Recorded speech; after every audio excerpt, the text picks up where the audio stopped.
Estimados alumnos, bienvenidos al dictado virtual de nuestra materia, Derecho Procesal 1, Cátedra A.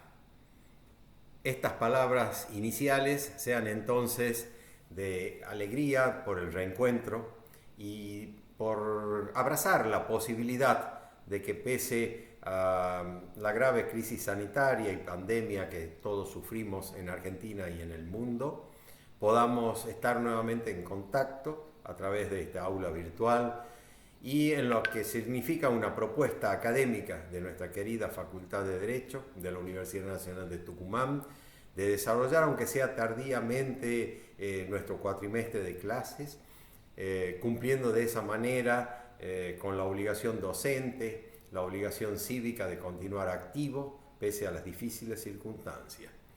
Los abrazamos a todos en el marco de una cátedra que permanentemente siempre ha pretendido brindar a los estudiantes y a los cursantes, ya sea del sistema regular o del sistema libre, herramientas suficientes que le permitan afrontar en el futuro los posteriores conocimientos del proceso y las técnicas y prácticas de la profesión que han elegido, con una base teórico-práctica adecuada a los tiempos que corren. Nos debemos presentar. Seguramente muchos de ustedes conocen que la cátedra se encuentra a mi cargo. Mi nombre es Miguel Eduardo Marco Tulio y lidero un equipo de excelencia dentro del marco de los docentes de esta cátedra.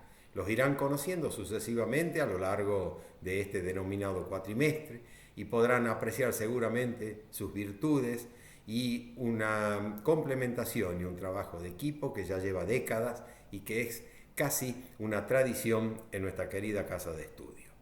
Derecho Procesal 1, Cátedra A, ha significado también para ustedes una opción académica, porque como ustedes saben, en esta materia existe una cátedra paralela, una cátedra B, de modo tal que, ya sea por referencias, ya sea por comodidades horarias o por contenidos curriculares, ustedes han optado por nuestra cátedra para el desarrollo de los conocimientos iniciales del derecho procesal. ¿Y por qué digo ello, conocimientos iniciales en el derecho procesal?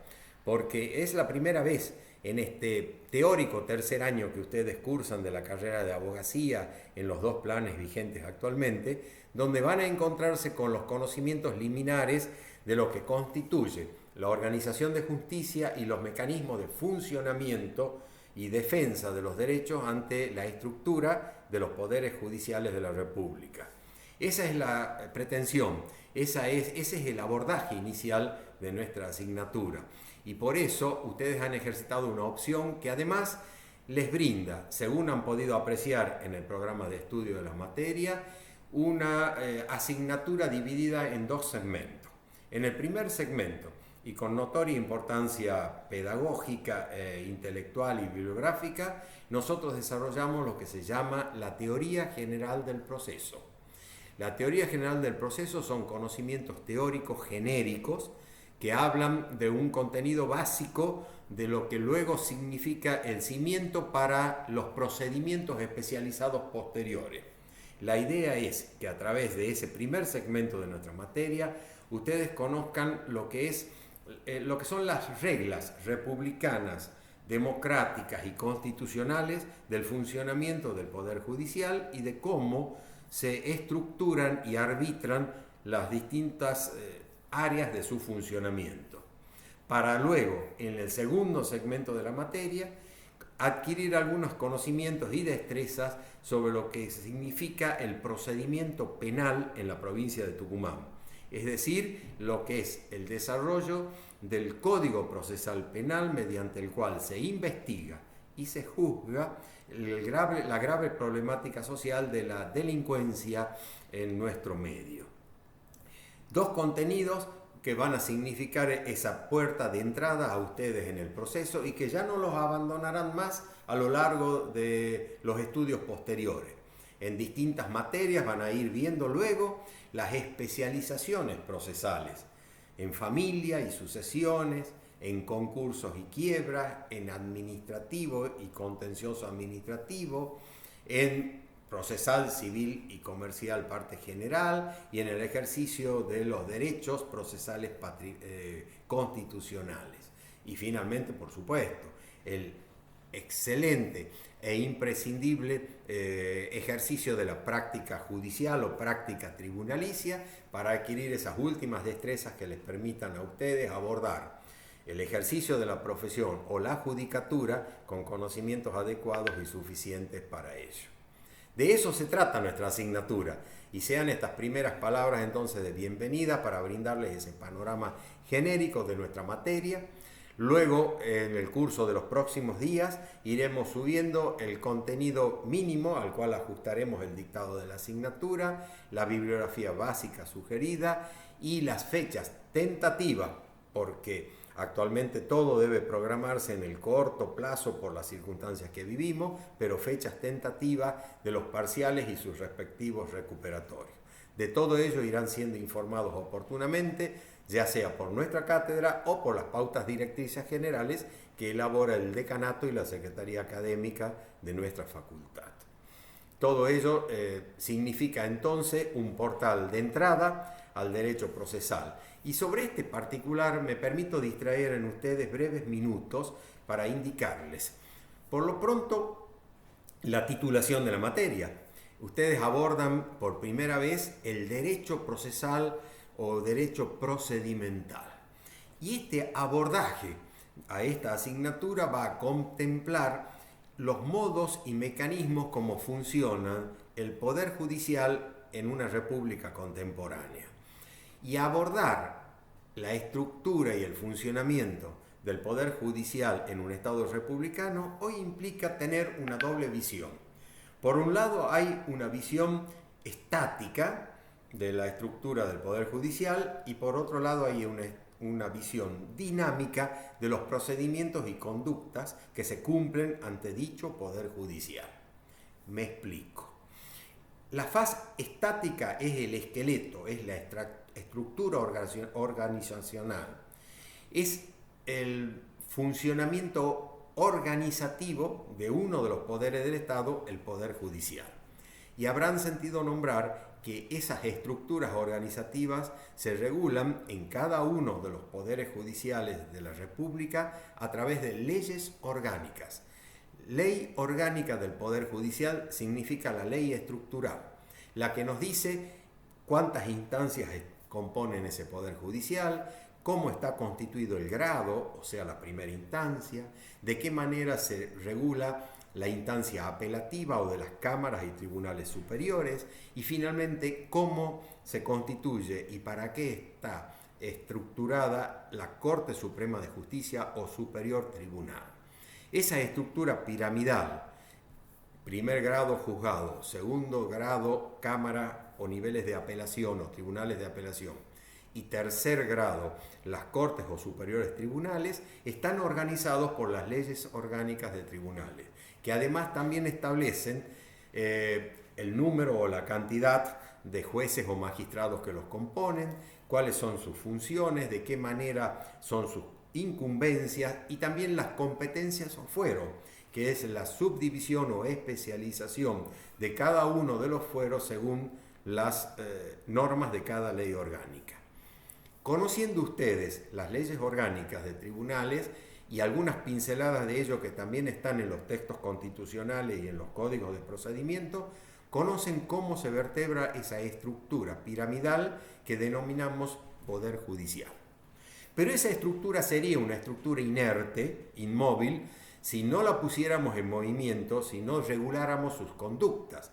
Y eso tiene lugar a través del esquema dinámico del dinamismo de los códigos de procedimiento o códigos procesales, que regulan el cómo, el cuándo, el aquí y el ahora de la conducta y las actividades que deben desarrollar las partes litigantes y los magistrados y funcionarios intervinientes. Es decir, que los códigos de procedimiento regulan la faz dinámica, el cumplimiento de los actos procesales, las circunstancias de tiempo, lugar y modo en que esa actividad se cumple en un poder judicial determinado. Ambas deben correlacionarse. Por eso toda reforma judicial que se presuma de tal con pautas de eficacia y coherencia, debe contemplar armonía entre ambos aspectos. Debe pensarse en el funcionamiento, pero debe pensarse también en la estructura. Debe pensarse en el presupuesto y debe pensarse en la cantidad, en el número y en las conductas. Ambos elementos se interrelacionan y a lo largo de nuestra materia ustedes lo van a comprender con absoluta intensidad en lo que hoy anuncio como palabras iniciales. Y lo otro que resulta importante para ustedes conocer es lo siguiente. El poder judicial no es único. Existe una multiplicidad de poderes judiciales en la República Argentina que están determinados por nuestras características de Estado federal. Por eso debemos abrevar en primer término nuestra materia en el artículo primero de la Constitución Nacional de 1853, que anuncia que la nación argentina tiene como forma de gobierno, asume para su gobierno la forma representativa, republicana y federal. De esta trilogía, de estos tres términos, hay uno, el de representatividad, que tiene que ver con los otros dos poderes del Estado, los que se denominan poderes electivos, aquellos que renuevan periódicamente sus miembros a través del sufragio popular. Estamos hablando del poder ejecutivo o poder administrador y del poder legislativo o poder legiferante o congreso o parlamento. Para ellos dos es la palabra representatividad. En cambio, para el Poder Judicial que nos ocupa en esta materia, en nuestra materia, interesan los otros dos términos, lo de federal y lo de república. Lo de república, porque implica división de poderes. La república, concebida como tal en los últimos 250 años de vida política de Occidente, implica división de poderes y funciones. El Estado gobierna, administra, legisla y juzga a través de tres poderes públicos: el poder ejecutivo, el poder legislativo y el poder judicial. De modo tal que, poniendo el foco en el poder judicial, que es el objeto, la materia de estudio en nuestra asignatura, entendemos entonces que hace al concepto de república. No hay república sin poder judicial autónomo, independiente y eficaz, como ustedes lo conocerán en la Argentina y en los reclamos cívicos y populares de los últimos tiempos. Y por otra parte tenemos el término federal, que es la constitución política de la Argentina desde aquel Estado o de aquel pacto fundacional que fue la Constitución de 1853. Argentina asume una forma federal y de modo tal coexisten las organizaciones provinciales con una organización del gobierno central o nacional. Eso que se refleja en la política también se refleja en el Poder Judicial. Y entonces tenemos un Poder Judicial de la Nación, también llamado Justicia Federal, y tantos poderes judiciales provinciales cuanto provincias existen en la República Argentina. Se trata de una facultad no delegada al Poder Ejecutivo Central y por eso entonces, en cada una de las jurisdicciones provinciales a las cuales ustedes pertenecen, y tradicionalmente en nuestra facultad tenemos habitantes de Tucumán, de Catamarca, de Santiago del Estero, de Salta y de Jujuy, en lo que es la región NOA del país. En cada una de esas provincias, repito, existe un poder judicial autónomo que regula su propia estructura a través de sus propias leyes orgánicas y también regula su propio funcionamiento a través de códigos de procedimiento locales o provinciales. En eso reside justamente la riqueza federal de nuestra disciplina. El derecho procesal es eminentemente federal. Y a lo largo de esta asignatura vamos a tratar de explicarles cómo se coordinan justamente la estructura de un poder judicial federal, nacional, que tiene a su vez sus propios códigos federales, todos ellos instrumentados por leyes de la nación, con nuestras estructuras provinciales judiciales, con leyes orgánicas locales y con códigos de procedimiento también provinciales. De la riqueza de esa diversidad nace justamente la riqueza intelectual y científica de nuestra disciplina y la posibilidad justamente que tiene cada provincia, como lo decimos siempre, de organizar su mejor administración de justicia, su mejor ranking, digamos, de administración de justicia con niveles de credibilidad y confianza adecuados. De todo eso se trata nuestra materia, Y la invitación es entonces a abrevar en la bibliografía y en las clases pertinentes, en los gráficos, en los esquemas conceptuales y en los soportes de PowerPoint que iremos subiendo a medida que se desarrolle la asignatura para la mejor comprensión de los textos que brindamos también en la bibliografía respectiva. Entonces, sean estas palabras finales de bienvenida. Luego van a continuar otros docentes de la cátedra brindando otras explicaciones y su visión sobre la materia en esto que podemos llamar grandilocuentemente el primer encuentro, la clase inaugural del dictado de nuestra materia con este sistema remoto que, repito, en algunos casos tendrá formulaciones asincrónicas, o sea, clases pregrabadas y gráficos preestablecidos subidos en los horarios respectivos, o la sincronía de un encuentro plural en la medida en que el sistema y el tema así lo justifiquen. Bienvenidos nuevamente y hasta pronto.